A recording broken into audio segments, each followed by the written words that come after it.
Hey everyone, what's up? Josh here. So, what's this video all about? The last few videos that I've released have been about making a living with art.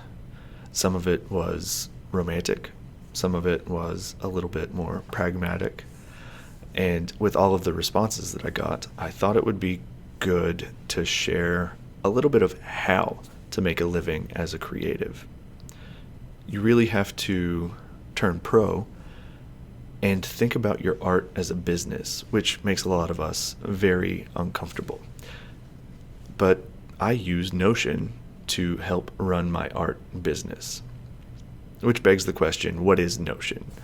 Notion is, in its simplest form, an application that lets you organize your ideas and keep track of your tasks. It's sort of like a digital notebook that you can do a lot of things with, like taking notes, making lists, planning bigger projects, and even running a database. I personally live in Notion. It's really helpful for people who want to get and be more organized and get things done. So I can't gloss over the business part. And it's going to take some organization to make your art a viable business. If you want to live off of your art, you have to sell it to someone. So I recorded this training video with Beaven. He's a very good friend of mine and an extraordinary oil painter. But I taught him how I use Notion to manage the business side of my art with as little time as possible. And I'm sharing with you the most valuable part of that conversation. Hey everyone, what's up? I am Josh, and I am joined today with my good friend Chris. And we're going to walk through a setup in Notion that is designed to help people pursue art full-time while doing the boring side of business in as little time as possible. Because if you want to support yourself on art, you obviously need to make a business out of it.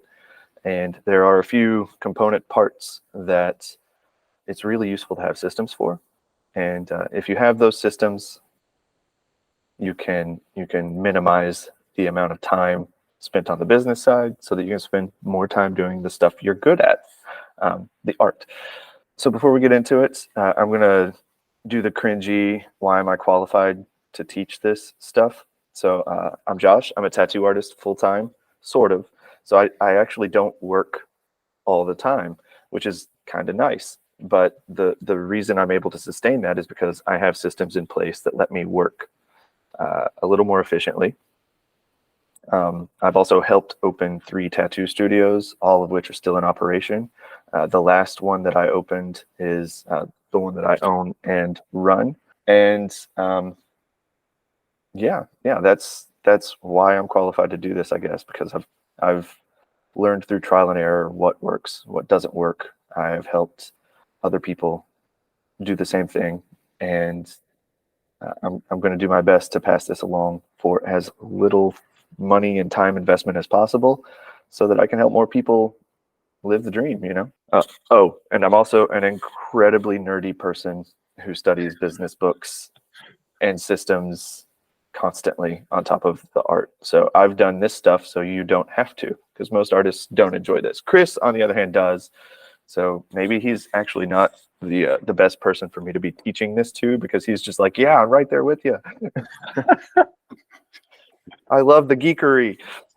Oh. Well, I will say that everything that you've shown so far has been a tremendous help in me turning, what is a hobby into a possible business for me. With the tools that you've given me over the months that we've been together and all this, I'm starting to turn this into the business and actually seeing real revenue coming in. So fantastic. Awesome. Thank you for sharing that. You do have to have Notion for these templates to work. But I will say each one of us is different. We all have our own idiosyncrasies. So Notion might not be the tool for you, and this template might also not be the tool for you. But these systems are essential. Right. If you can't keep up with your contacts, if you can't streamline your marketing, and if you can't set goals and projects and take action on them, you don't have a business. Now, finances are not covered in this template because I don't think Notion is the best tool for that for me. So I manage my budget and finances in a different application. So just because Notion is like a Swiss Army knife, it has a whole lot of tools, doesn't mean you can use that Swiss Army knife to start a campfire, you know. This is the right tool for many jobs, but some jobs you do need a different tool for. So I have my personal operating system over here. That is not what we're going to cover today, but you can see I do use the same tools that I am going to be covering today. So this isn't me. This isn't me saying do as I say, not as I do. This is a stripped down, focused version of what I use. Right. So this is a different dashboard than this dashboard. Like Right. my dashboard is very similar. It's got the quotes. It's got my memento mori countdown timer. That's about how many days I've got left.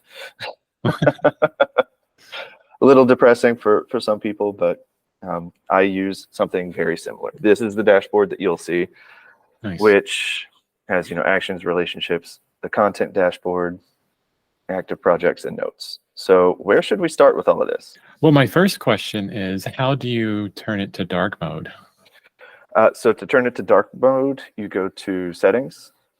Oh, settings on the top left. Okay. Mm-hmm.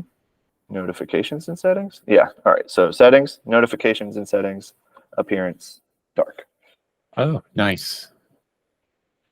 I will probably keep mine as light, but I just wanted to know that. All right. So this is the dark mode. So where should we start with all of this? I'm going to say always start with the people. So this is your relationships dashboard area. And you've got two tables here: overdue contacts, which is what I recommend you keep it in, and then all contacts. And this is also a searchable database. Now, I've included myself already, just so that anyone who buys this can get in touch with me. I love meeting new people, and it's part of my personal mission to build a personal network of artists and creatives that will push me to be a better me. So I've included my contact information in here. Thank you. And this is a quick overview of what it looks like, but looking at it already done isn't very helpful. So we're going to add a new one. And Chris, you mentioned that you would also like to do the same thing. So we're gonna put a Chris Beaven in here. Oh, nice. And since this is a walkthrough of what I'm actually going to put out there, your information is going to be included. No, that's good. Yeah, please contact me.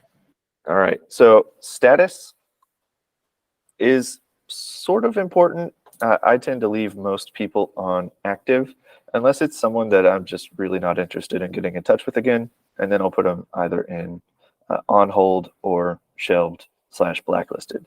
Now, if it's someone that, so this is due to my client flow. So typically I'll do a discovery call with somebody. Sometimes there'll be a cold lead. I guess discovery should be after hot lead. So cold leads, hot leads, those are people who are really interested. These are people who I'm interested in who don't know me. Discovery is after we have a call or when we have a call. Active is whenever we have a project going. On hold is if really on hold ends up being completed, but not interested in continuing work, or I'm waiting on something important from that person before we can continue working. Completed is obviously we've finished the project and may or may not continue. And then lost lead is someone who I was not able to close as a client, and I'm not interested in following up with them.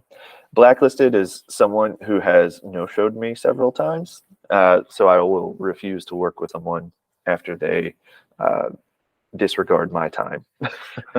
So that's really interesting. So this is set up for kind of a client-based system, because you work as a tattoo artist, you work with clients that come in and get tattooed for a project on their body. Correct. How would that the status list change for someone like me that is creating content on YouTube, social media, product-based business, so selling art on Saatchi, things like this? How would I use those statuses? So these statuses, like you said, are really meant for the service side of a business. I would default to active as you're building your network. So just default to active. That's what I do for friends, family, or acquaintances that I just want to follow up with. Okay. So I just default to active. It's the rest of the statuses are really for the service side of things. So if you're a product creator, you may eventually offer things like commissions. If you offer commissions, that's when you start using the other statuses. Okay, got it. Or any other services like consulting. Yeah. Right. We also have tags here. So Chris, you're my friend, but this is someone who, this is going to be for someone who doesn't know you. Right, understood. So I am going to put you down as nice dude, YouTuber. Nice dude and YouTuber. And you can use multiple ones, because I'm adding another friend in. He's also a nice dude. Awesome. Yeah, I'm also a nice dude in the setup here. So frequency is how often you want to get in touch with this person or have some sort of interaction with them. So I include in mine the wish list contacts. So people who are hard to reach with some sort of status, I include them, but I also include a frequency of attempted contact, if you will. So I'll interact with celebrities on Facebook or on their personal blogs or other social networks. Like there's going to be a touch point there. And I figure the more annoying I am, the more likely that they will see me eventually. right. But frequency for most of my clients, even my VIP clients, I do quarterly, but that's due to the heal time of a tattoo. Right. For very close people, I'll do, bi-weekly or sometimes weekly, but keeping up with anyone weekly is really difficult. The last, other than you, the last person that I kept up with weekly outside of my immediate family was my grandfather. And right. Like you really underestimate how long it takes to keep in touch with people that frequently. So I'm going to put you down as quarterly, and I'll change this so that you don't constantly show up in people's contacts list as an overdue contact. But for the purposes of seeing everything and how it works here, I'm going to leave it as quarterly. So these two calendars, or these two properties right here, are calendars called last and next. So last is the last time you got in touch with a person. And since this is set to quarterly, I want to show what happens if it's been more than 90 days since we've talked to Chris. So if it's more than 90 days since we've talked to Chris, this little property right here is going to check automatically. So this says, it's time to get in touch with Chris. It's been longer than 90 days. We need to get in touch with Chris. Because it calculates it based off of how often, using these tags, and the last time we got in touch. So this does take a little bit of interaction whenever you reach out to somebody. Yeah, that's fantastic. But say we only want to reach Chris once a year. Well, it hasn't been a year since we've talked to Chris. It's just been a couple of months. So don't really need to get in touch with Chris yet. Now let's see what happens on the dashboard here, though. So I usually keep this in the overdue contacts. So when there's an overdue contact,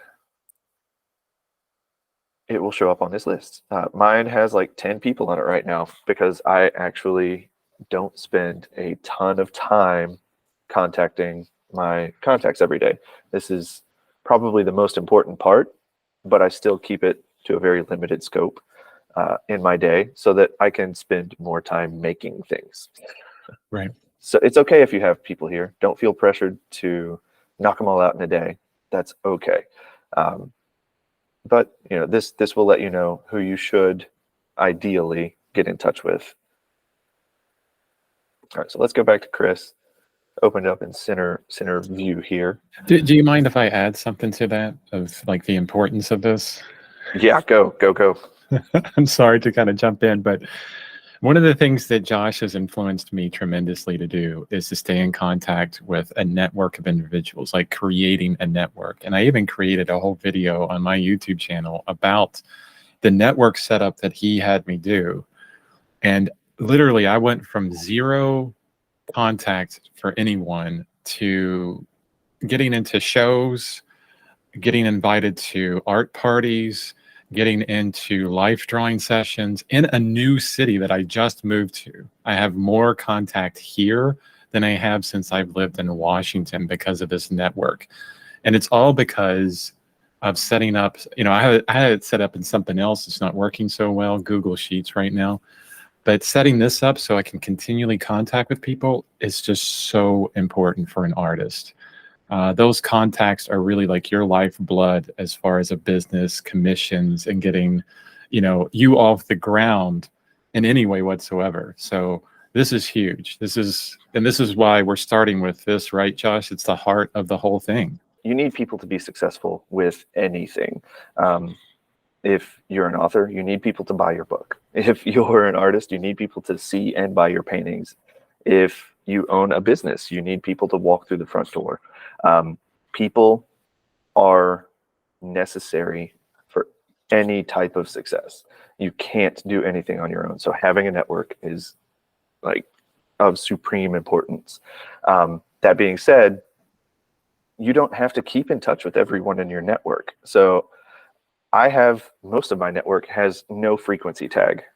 It's only the people that I want to continuously contact that have a frequency tag.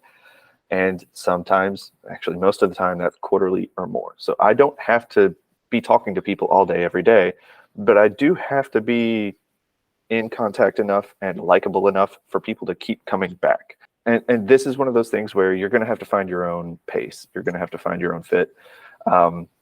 Quarterly works for me. Some of you might be socialites. I'm an introvert personally, so I can talk to one person. I can talk to one person at a time. You get me in a crowd and I'm just like, I'm going to go to the corner over there and watch. Right. Yeah. Same here. Same here. So building a network does not require you to be an extrovert, but it does require that you talk to people.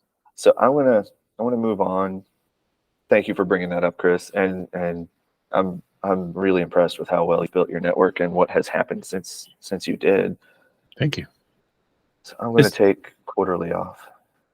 Is there anything else that we fill out in here? I mean, obviously we can do birthday, website, interests and hobbies. Right.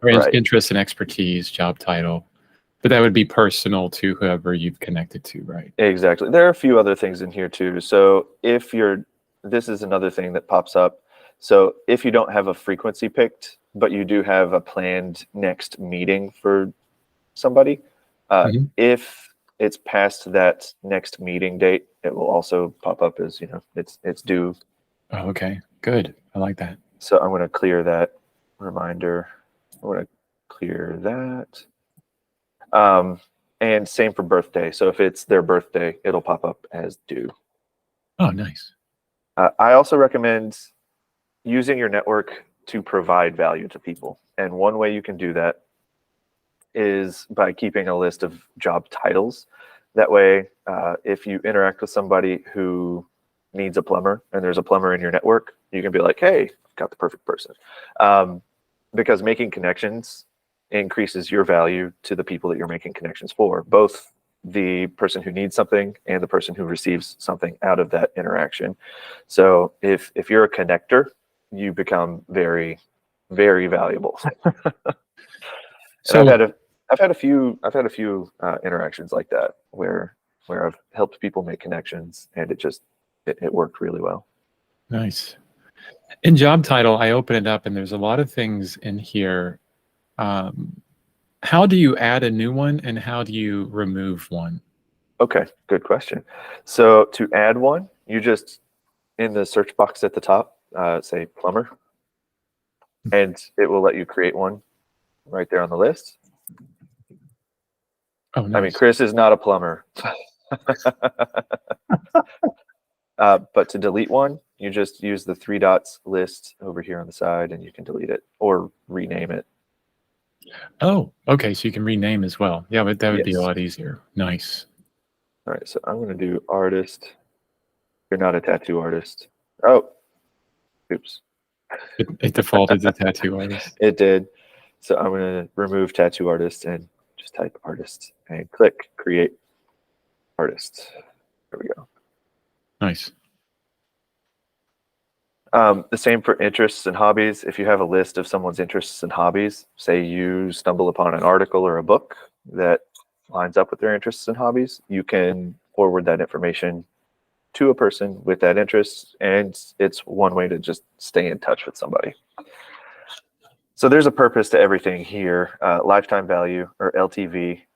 If you're making money off of someone, this sounds a little bit crass, but if you're making money off of someone, you should really keep track of how much money you're making off of someone, because you'll find that even with your VIP clients, some people are just more valuable to your business than others. Now, that might not mean personally, but if someone is a client or a customer, keep track of their lifetime value. Yeah, that's really important to me now that I have people buying my products and getting an understanding of who are the people that I really focus on. Yeah, that's huge. All right, so the next part of this is down in the actual content area. And I have a couple of things down here. So this is the notes section. Any note that you make can be linked to several different things inside of this template, including people. I'll show you the other things that notes link up to later. So I'm just going to move on down to touch points. And Chris, whenever we were going over this before, mentioned that this is something that some people might not be familiar with. So I want to go ahead and talk about touch points for a moment. It's a common sales belief that it takes between 8 to 10 points of contact between a consumer and a business for the consumer to trust the business enough to spend money. So it's really valuable to keep track of those points of contact, and this is how I do it. Right. And there are 2 ways to do that. So the first way is clicking Add New Touch Point, the big button right here, and it'll create a drop-down toggle like this where it says date. So if you highlight date, hit backspace, and then type an ampersand or @ you can click today, and that date will update dynamically. And then you have notes.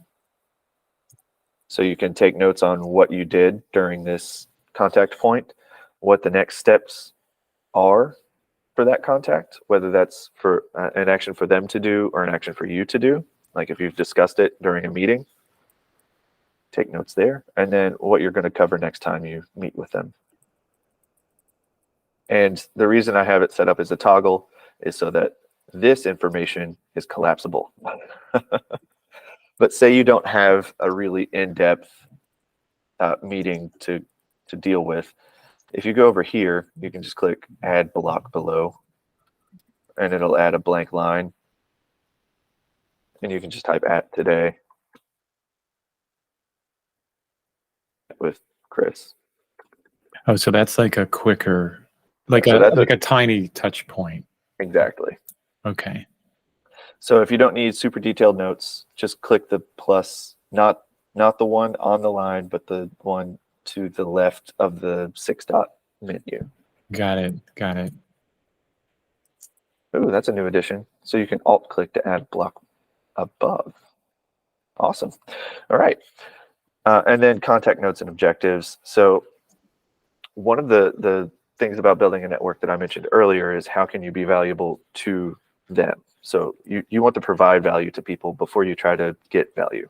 If you provide enough value to people, they will give you value in return eventually.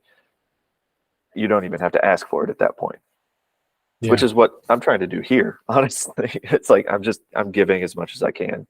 Yeah. But if you ask for every person in your network, what's in it for them, and then just take notes on their lives and what they're trying to achieve, and then think about how you can help them achieve that. So what's in it for them? Yeah, I just wrote that down too. What's in it for them? Exactly. That's how you provide trust. Exactly. And that really covers all of the essentials for your CRM. Now, some of you may use this much more extensively than others. Some of you may barely use this at all. Sometimes I don't update anything down here whenever I'm saying, you know, I got in touch with this person on such and such day, because they're already like securely in my network. And I can look at emails back and forth or messages back and forth to know what we talked about last. So I don't need to keep track of it. But this up here, gold, and this down here, while you're building trust, also gold. So back to the relationships database overall, once you have it filled with individuals, where do you focus mainly? You just, as you're adding information, you'll start seeing overdue contacts pop up, and then you make sure you continue to interact and add notes with them, right? Right. So the maintenance here is really look at the people that you need to contact based on how often you want to contact them, and then get in touch. It doesn't have to be a really deep interaction either. So, you know, it could be like, you know, I went to their Facebook profile and liked one of their posts and left a comment. Cool. Nice. But it's just reminding people in your network that you're there and trying to give them value. You're not trying to get anything out of your network. You're trying to give to your network and grow your network. I think Jim Rohn always talked about the seasons of life. Well, you're building a network is the, you know, sowing season. You're planting a lot of seeds, and whatever happens, happens. But the more seeds you have in the ground, the better off you're going to be down the road. That's my experience anyway. And anytime I've neglected my network, I have come dangerously close to going broke. Right. Yeah. You plant the seeds, you got to cultivate it, right? Exactly. Hey, thanks for watching. I hope you found this video helpful a little bit in managing the networking side of your art business. If you want to learn more and get access to the full training video, it's about an hour and 42 minutes. You'll also get the Notion template. Head over to my Gumroad page. I'm selling the whole thing for just $1. $1. You'll get everything you need to start organizing your art business more effectively and efficiently.